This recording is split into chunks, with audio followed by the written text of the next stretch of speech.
Hello students, welcome in class 7th chemistry. Students, in this video lecture we will study about the compound radicals and chemical equations. Compound radicals. What are compound radicals? The group of different elements behave like a single atom and also called as compound radicals. Means compound radicals हैं क्या? ये group of different elements हैं। Different elements का group है जो बिल्कुल single atom की तरह बिहेव करता है, बिल्कुल सिंगल एटम की तरह बिहेव करेगा। फॉर एग्जांपल, जैसे एग्जांपल हम ले OH। OH क्या है? ये दो डिफरेंट एलिमेंट का एक ग्रुप है। डिफरेंट एलिमेंट कौन कौन से हैं? ऑक्सीजन और हाइड्रोजन, ये दोनों डिफरेंट हैं और उसके दोनों एटम मिल करके एक ग्रुप का फॉर्मेशन करते हैं जिसको हम बोलते हैं हाइड्रोक्साइड। इसको हम क्या बोलेंगे? हाइड्रोक्साइड। अगर इस हाइड्रोजन को अलग कर दिया जाए और ऑक्सीजन को अलग कर दिया जाए तो ये दोनों एग्जिस्ट नहीं करेंगे। मीन्स हाइड्रोजन H के फॉर्म में एग्जिस्ट नहीं करेगा, ऑक्सीजन O के फॉर्म में एग्जिस्ट नहीं करेगा। लेकिन जैसे ही दोनों मिलते हैं तो ये एग्जिस्ट करेंगे, जिसको हम बोलते हैं हाइड्रोक्साइड। इसकी वैलेंसी है 1। कुछ अदर एग्जाम्पल्स भी हैं जैसे नाइट्रेट। कुछ अदर एग्जाम्पल हम देखते हैं बच्चों, जैसे आपका है nitrate NO3, 1 nitrogen atom and 3 oxygen atom make a group that is NO3 और इसको हम बोलते हैं नाइट्रेट। इसकी भी वैलेंसी कितनी है? 1। तो हाइड्रोक्साइड और ये नाइट्रेट ये दोनों कैसे हुए? मोनोवैलेंट हुए। कैसे हुए? मोनोवैलेंट। मोनोवैलेंट मीन्स जिसकी वैलेंसी कितनी हो? 1 हो। जिसकी वैलेंसी कितनी हो? 1 हो। इसी तरह से आप देखिए carbonate, CO3 carbonate, SO4 sulphate, PO4 phosphate. अब आप देखिए कार्बोनेट और सल्फेट, इन दोनों की वैलेंसी कितनी है? 2 है। इन दोनों की वैलेंसी कितनी है? 2। इसलिए ये दोनों क्या हो गए? Divalent. Di means 2, valent means valency. तो डाईवैलेंट कौन होंगे? जिनकी वैलेंसी क्या होगी? 2 होगी। फास्फेट को आप देखिए, इसकी वैलेंसी कितनी है? 3। इसलिए ये ट्राईवैलेंट रेडिकल होगा। तो इस तरह से ये कंपाउंड रेडिकल्स हुए। तो कंपाउंड रेडिकल्स क्या होते हैं? These are the group of elements which behaves like a single atom. तो स्टूडेंट्स, ये एक टेबल दिया गया है। इस टेबल को आपको कॉपी में नोट करना है। टेबल में आप देखिए कुछ एटम्स या ग्रुप ऑफ एटम्स दिए गए हैं, कुछ क्या दिए गए हैं? रेडिकल्स दिए हैं, कंपाउंड रेडिकल्स। तो ये दोनों मिल करके जो कंपाउंड बना रहे हैं उसका फार्मूला दिया गया है और उन जो फार्मूला है उसका नाम भी दिया गया है। मीन्स जो कंपाउंड का फॉर्मेशन कर रहे हैं उनका नाम भी दिया गया है। तो elements are radical with valencies. Element या रेडिकल्स दिए गए हैं जिनकी वैलेंसी भी दी गई है। जो कंपाउंड बनाएंगे, जो कंपाउंड फॉर्म होगा उसका फार्मूला दिया गया, उसका नाम दिया गया। जैसे सोडियम की वैलेंसी 1 होती है, आपको पता है। हाइड्रोक्साइड की वैलेंसी 1 होती है। सोडियम और हाइड्रोक्साइड मिल करके क्या बनाएंगे? NaOH, sodium hydroxide. ठीक है। इसी तरह से यहाँ आप देखिए सोडियम की वैलेंसी 1 है, कार्बोनेट की वैलेंसी 2 है। तो इससे बनने वाला जो कंपाउंड होगा Na2CO3, सोडियम कार्बोनेट। फार्मूला कैसे बनाते हैं आपको पता है। एक दूसरे की वैलेंसी को क्या करेंगे? ट्रांसपोज करेंगे। सोडियम की वैलेंसी 1 है तो कार्बोनेट के साथ आ जाएगी, कार्बोनेट की 2 है तो ये सोडियम के साथ चले जाएगा। तो Na2CO3, 1 हम लिखते नहीं तो Na2CO3। तो इस तरह से आप ये टेबल बना लीजिएगा। नेक्स्ट टॉपिक आपका है केमिकल इक्वेशन। केमिकल इक्वेशन क्या होता है? जब हम किसी भी केमिकल चेंज को इक्वेशन के फॉर्म में लिखें by using the symbols and formula of element and compound of reactant and product, then it is known as chemical equation.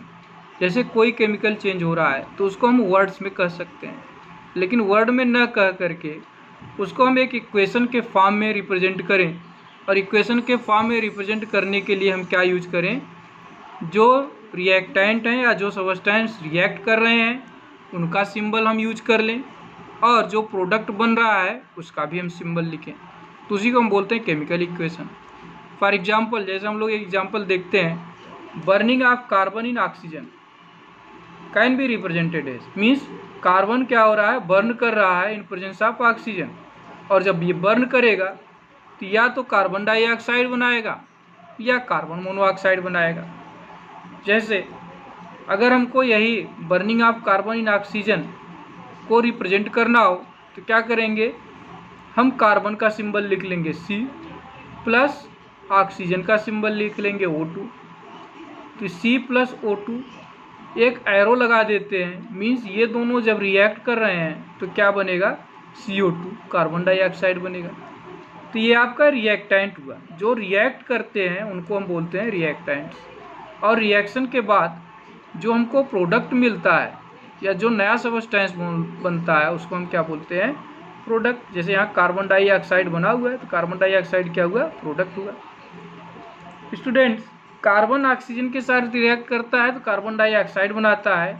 ये तब होता है जब ऑक्सीजन क्या हो, सफिशिएंट अमाउंट में हो, means sufficient amount of oxygen. जब हम ऑक्सीजन की सप्लाई सफिशिएंट अमाउंट में करें, भरपूर मात्रा में करें, तब कार्बन बर्न करके कार्बन डाइऑक्साइड बनाता है। लेकिन अगर हम ऑक्सीजन की सप्लाई को लिमिटेड कर दें या कम सप्लाई दें, तब क्या होगा, C प्लस O2, अब यहाँ O2 क्या है, लिमिटेड सप्लाई है, बहुत कम मात्रा में ऑक्सीजन है, तब ये क्या बना लेगा, कार्बन मोनोऑक्साइड बना लेगा। ठीक है, तो कार्बन डाइऑक्साइड और कार्बन मोनोऑक्साइड कैसे बनेगा, it depend on the amount of oxygen. Oxygen की मात्रा ज़्यादा होगी, ऑक्सीजन की मात्रा जब ज़्यादा होगी तो कार्बन डाइऑक्साइड बनेगा, ऑक्सीजन की मात्रा जब हम कम रखेंगे तो कार्बन मोनोऑक्साइड बनता है।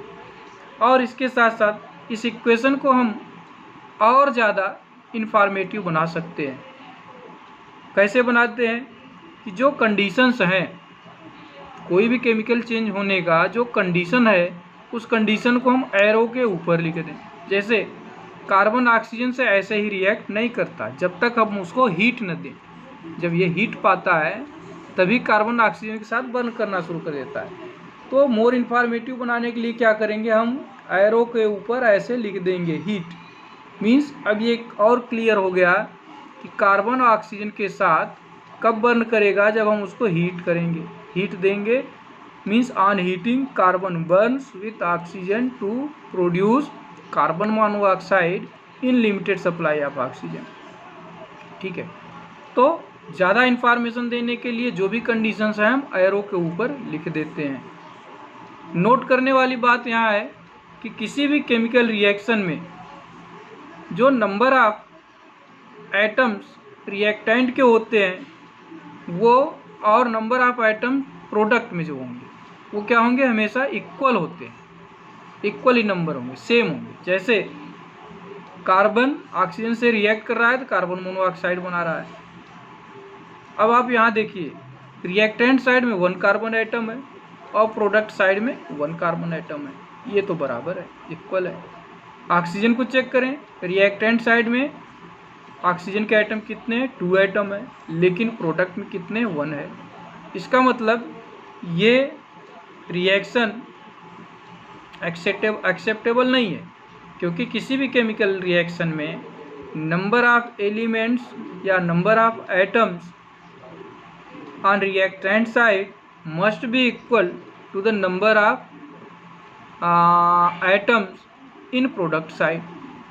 मीन्स जितने कार्बन आइटम इधर हैं रिएक्टेंट में उतना ही प्रोडक्ट में होना चाहिए, जितना ऑक्सीजन रिएक्टेंट साइड में है उतना ही कितना होना चाहिए प्रोडक्ट साइड में। अब हम देख रहे हैं यहाँ 2 ऑक्सीजन, यहाँ 1 ऑक्सीजन है, तो ये बैलेंस नहीं है, इसको हमको बैलेंस करना पड़ेगा। तो स्टूडेंट अगर हम यहाँ 2 लिख दें 2, तो आप देखिए कार्बन यहाँ ऑक्सीजन 2 हो गया, 2 एटम 2 एटम ऑफ ऑक्सीजन, यहाँ भी 2 एटम ऑफ ऑक्सीजन। लेकिन अब आप देखिए कार्बन बैलेंस नहीं है, यहाँ 2 लिखते ही प्रोडक्ट साइड में कार्बन कितना हो गया 2 हो गया, लेकिन रिएक्टेंट साइड में कितना है 1 है, इसलिए इधर भी 2 होना चाहिए तो हम यहाँ 2 लिख देंगे। अब आप चेक करिए 2 carbon atom 2 carbon atom, 2 oxygen atom 2 oxygen atom, means अब ये रिएक्शन क्या है, बैलेंस है।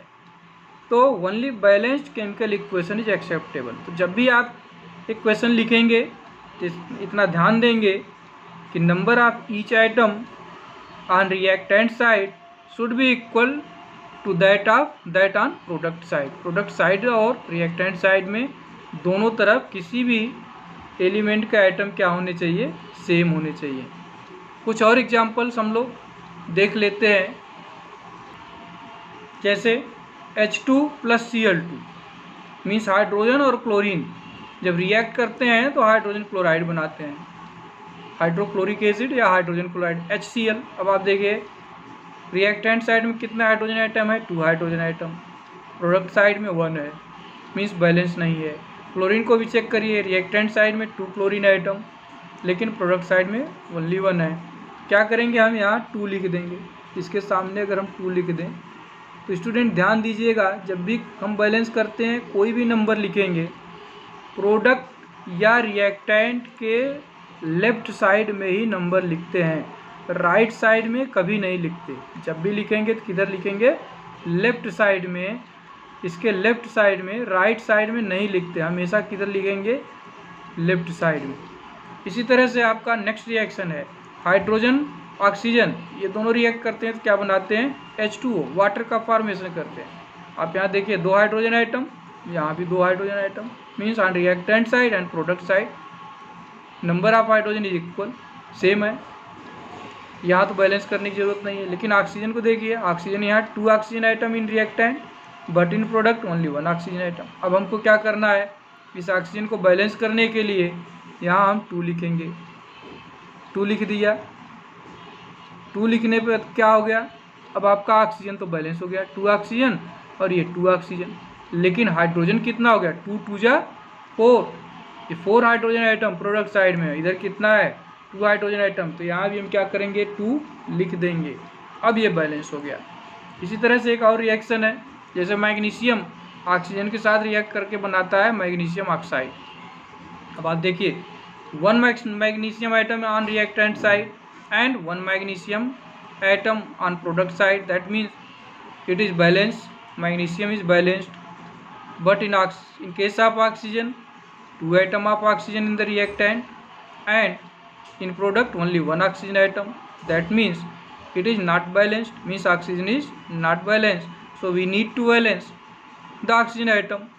So students, we will write here 2 जैसे ही हमने लिखा, अब आपका ऑक्सीजन क्या हो गया, बैलेंस हो गया, 2 ऑक्सीजन और 2 ऑक्सीजन। लेकिन मैग्नीशियम आप देखिए, अब प्रोडक्ट साइड में मैग्नीशियम कितना है, 2 मैग्नीशियम है, और रिएक्टेंट में कितना है, ओनली 1 है।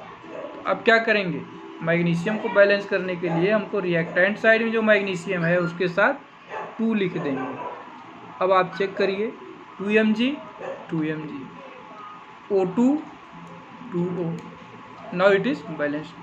तो स्टूडेंट्स इसका ध्यान दीजिएगा कि जब भी हम केमिकल इक्वेशन लिखेंगे तो वो बैलेंस्ड होना ज़रूरी है। बैलेंस करने के लिए हमको क्या करना होगा, देखना होगा कि रिएक्टेंट साइड और प्रोडक्ट साइड में जितने भी एलिमेंट हैं उनका नंबर सेम है या डिफरेंट है। अगर डिफरेंट है तो उसको हमको बैलेंस करना पड़ेगा।